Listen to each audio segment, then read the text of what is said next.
Hey guys, welcome back. Today in this video I will show you how to turn off beep sound when typing on your Windows 11. So for this guys, first method,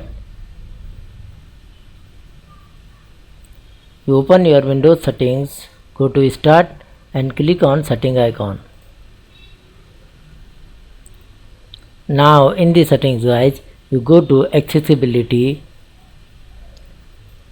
In the right side panel, scroll down,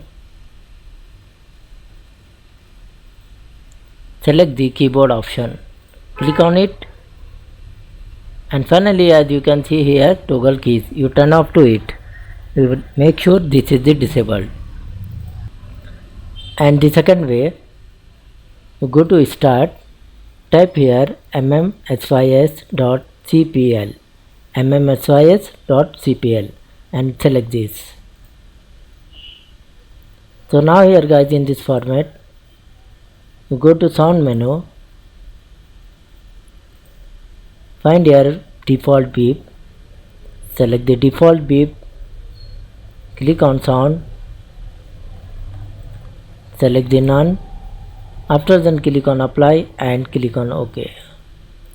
So this is the simple and short video. Hope you like this video. Please like, share and subscribe.